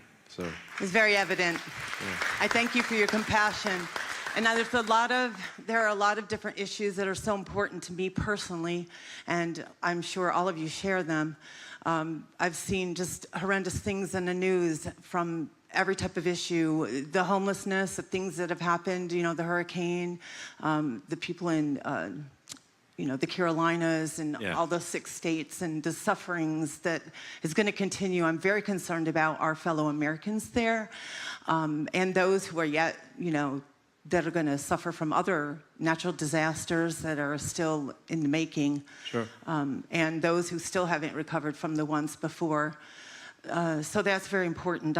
I'm very concerned about the children and the grandchildren and the exposures that are really impressing, you know, putting impressions upon them to lead them off in the very, very extremely dangerous ways, as some of what you've touched on tonight. There's just so many that I can't even mention them all here. But I would like to also extend an invitation to you. And I extend this invitation to invite you to, because we've been commissioned all across the United States of America by the leadership in the ministry. Sure. And even President Trump, former President Trump, has sent off a letter of invitation to this man of God. And I would like to invite you on behalf of America and on behalf of the ministry to come with us this December for the Menengai 7 and to be able to meet him face to face. He is known to be not the richest man on earth, but he is the most influential man on earth. And when he speaks, everybody listens. He always trends #1 on every social media platform. So we would like to invite you. All right, well, thank you. I appreciate the invitation. I wish I could, I guess, teleport myself around and be able to do more things. It is, I have like 17 jobs. But thank you for the invitation. All right. Hey, Elon, Neil. Pleasure to meet you and talk with you. Question about manufacturing. One of the concerns with this election cycle is bringing manufacturing back on shore. Yeah. And I'm just wondering, you have a lot of expertise with this. What do you think it's going to take to make American manufacturing great again? What's the government's role in that from your perspective? Well, as I mentioned, I think deregulation will actually be very helpful. You know, it's like borderline impossible to get big projects done. Like you want to build a big factory, it's like extremely difficult to do in the US. So I think deregulation will help a lot with that. You know, I do think we probably need to be sensible about tariffs and just you know, if there is dumping of goods from other countries, we probably should have tariffs that you know, prohibit that. But I think in general we should prize manufacturing in the U.S. a lot more. But I mean, America still is the second biggest manufacturer in the world after China. And I'm a big fan of manufacturing. Obviously, I built a lot of factories. Spent a lot of time on the production floor. So, and I think part of it is like, I think, I don't know, maybe manufacturing became like uncool or something. I don't know. But as I was saying earlier, we have way too many people in America in finance and law, and I think a bunch of them should really be doing manufacturing instead, you know.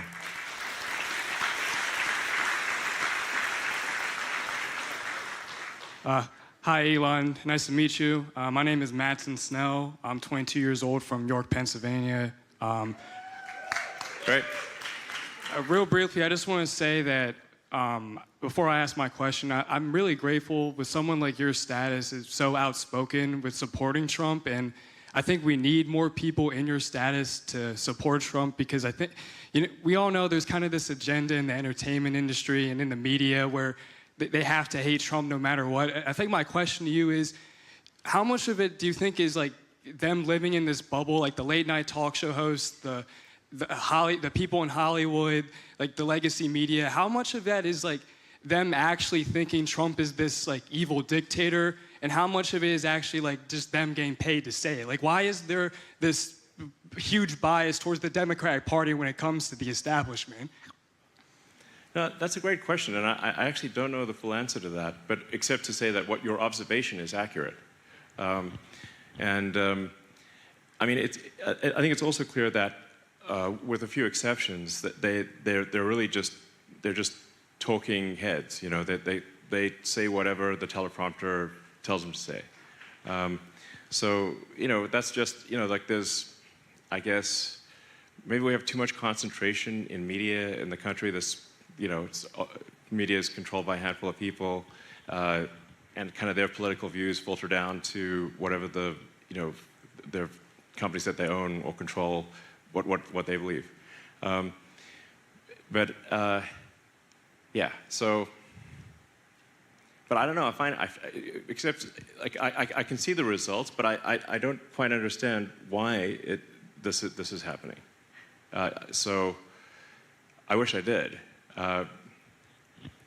And obviously with acquiring Twitter, that was a step to try to correct things and have the voice of the people actually, you know, give the people a voice. But like if you look at, say, contributions by journalists over time to the Republican or Democrat Party, you know, if you go back, say, 20, 30 years, it was much more balanced, where there would be, I don't know, a third of journalists would donate to the Republican Party, 2/3 would be Dem, and now it's like 5% of journalists donate to Republicans, 95 are, donate to Democrats, which obviously leads to a tremendous amount of bias. I think also like a lot of activists have gone into journalism not to report the news, but to create the news.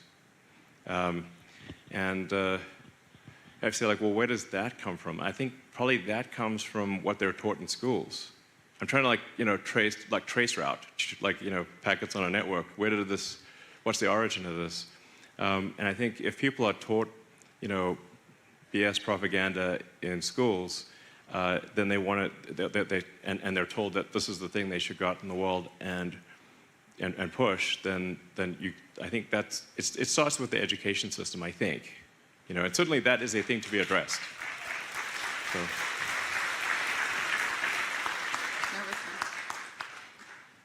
Hi, Elon. My name is Janine. I'm from Central Pennsylvania. And tonight you've mentioned many times how important it is that we get out there, we register, we vote, we convince our friends, families, acquaintances to get out there and vote.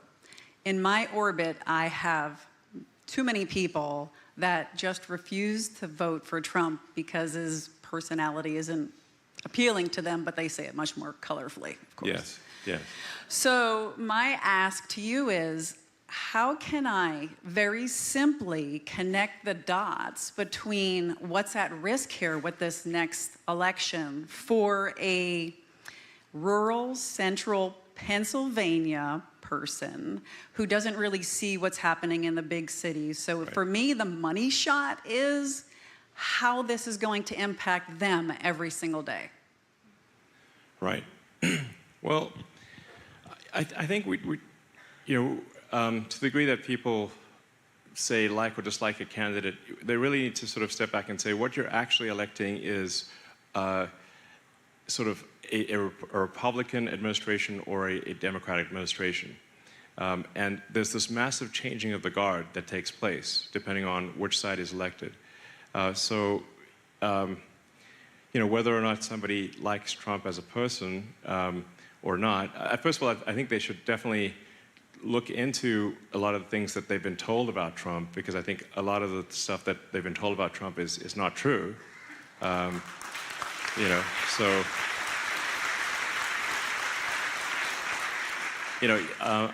Even in the presidential debate, Kamala had the nerve to push the Fine People hoax, claiming that Trump was pro-Nazi, which is insane. And in fact, in the speech she's quoting, he actually condemned Nazis in the strongest possible terms, and yet she still pretended in that presidential debate that he endorsed Nazis. That's a huge lie. And so if somebody's under the impression that Trump is like somehow pro-Nazi, even though his son-in-law is Jewish, and he has Jewish grandkids, which would be pretty bizarre, then you can say like, actually, that's a hoax. And now that I'm not, by the same token, I'm not trying to claim that Trump is a flawless individual. I like him personally, but we have to look beyond that and say what are the important policies that will ensure that the country is on the right track. I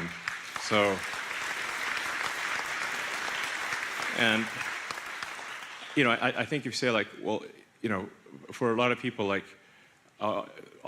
do you feel safer walking around the streets, or do you feel less safe? And when I talk to people, they feel a lot less safe. Do you feel comfortable with an open border policy where anyone can come across, even if they're a serial killer? Well, no, that's very uncomfortable, actually.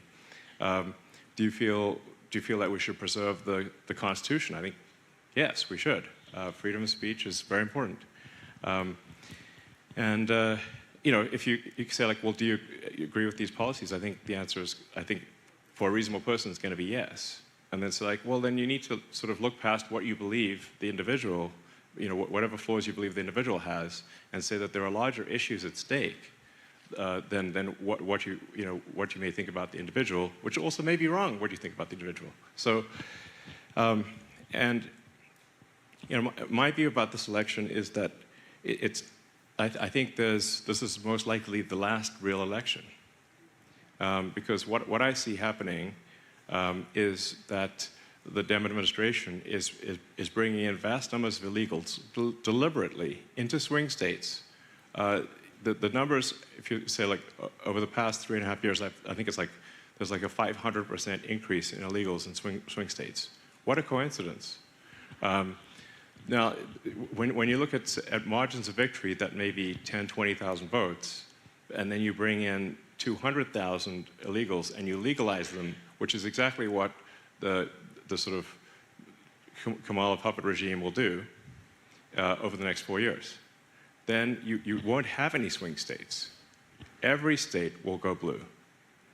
And then we don't have a democracy. We will be a single party state. They're doing it in Pennsylvania. And they're doing it in Pennsylvania, big time. So that's why I think if Trump is not elected, I think this is the last election where we have a two-party state. And yeah, so.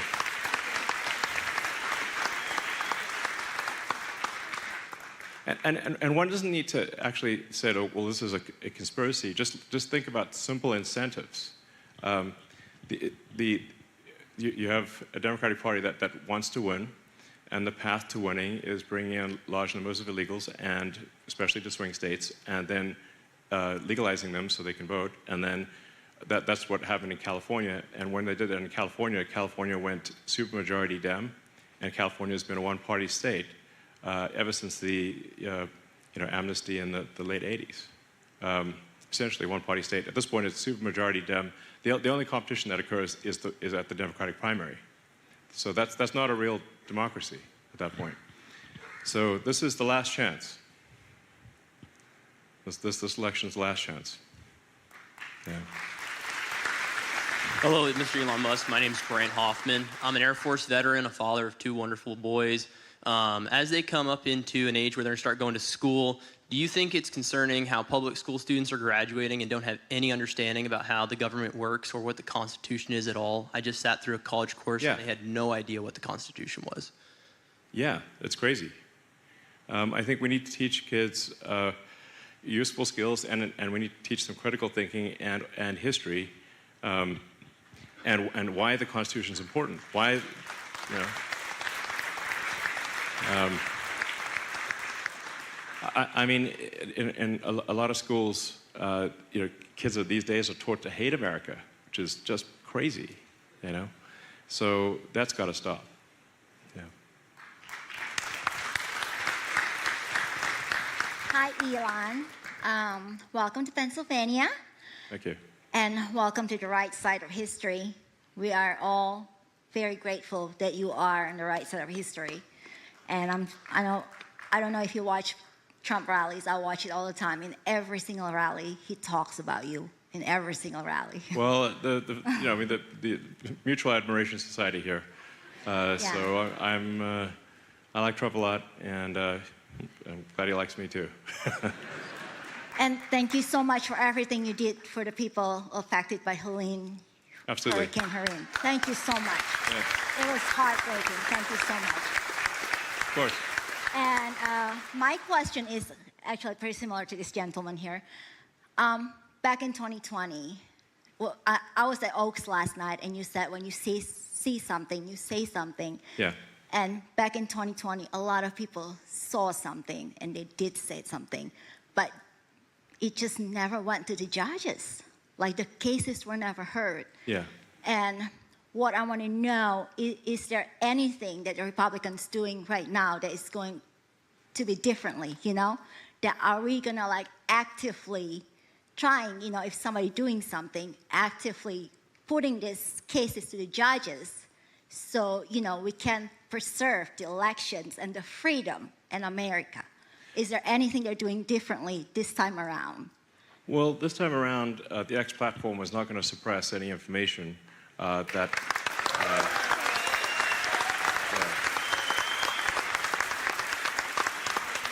So, you know, and if there's any evidence of election fraud, post it on the platform and be as loud as possible. And if you got put as much evidence as possible out there, and let's shine a big light.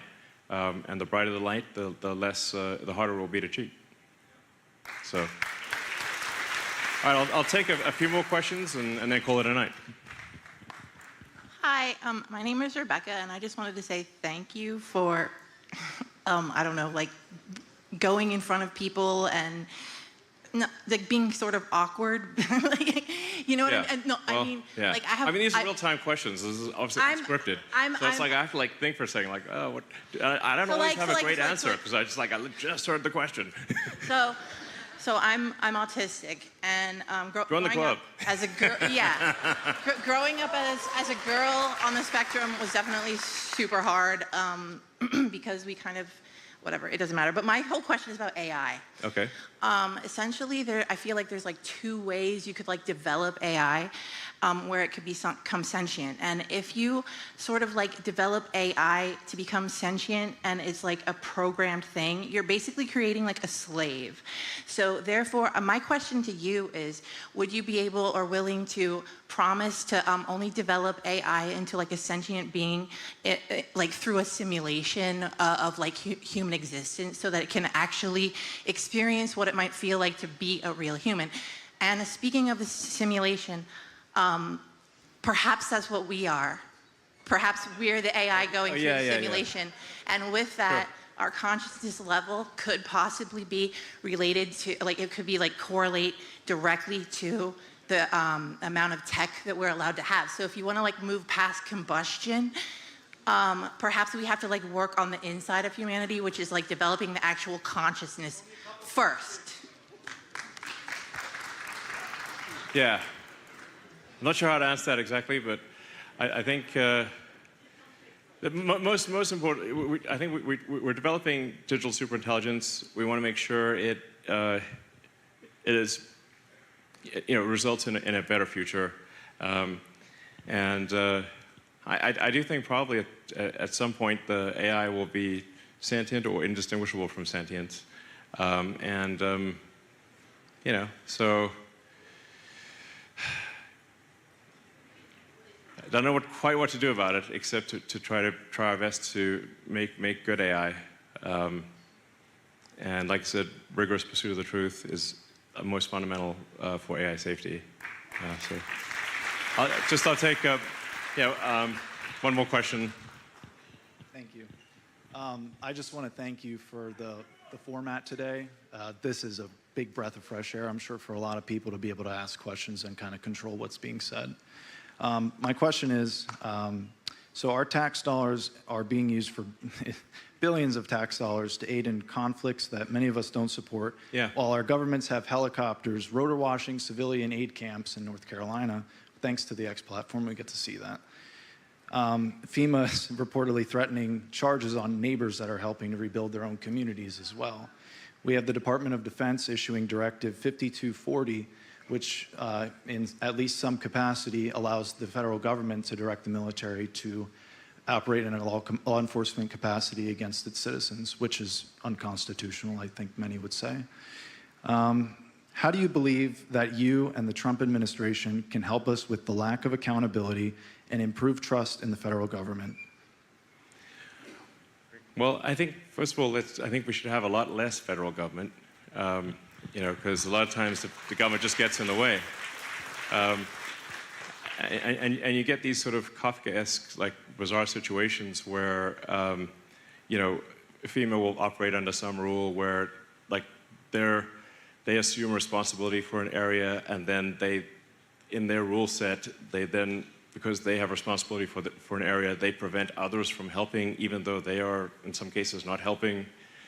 So you get this, I think the way to, like, let's just have a lot less government. I think the citizens are capable of helping each other, and the government certainly should not stand in the way of people helping each other. That's really crazy. And I think just being on the ground and just like, you just need to be on the ground. If there's an emergency, you want the head of Homeland Security to be on the ground where the disaster is, not shopping for expensive clothing in New York. So I'll take one last question and then call it a night. But yeah. Thank you, Elon. Mark Clark from Camp Hill. Thank you for being our brave heart for free speech. Well, I hope I don't have the same ending as Braveheart. No. So, freedom. But for the first time in my life, a long span of voting every election day, I voted early this week. Great. Thank you. Please my- encourage everyone to vote early and, yeah, get registered, yeah. My question is, aside from what you said about self-driving cars, what's your stance on government mandates for electric vehicles? Yeah, I actually generally think that there should not be government mandates. I'm generally against incentives and tax breaks and these for all industries. So whether I mean, there are lots of incentives and tax breaks in oil and gas as well. I think we should just not have them. We should just get the government out of things and let the market, figure it out. So I'm generally against government mandates. So yeah. All right. With that, I'd like to thank you all for coming. It's been an honor to speak with you, and yeah. So. Freedom!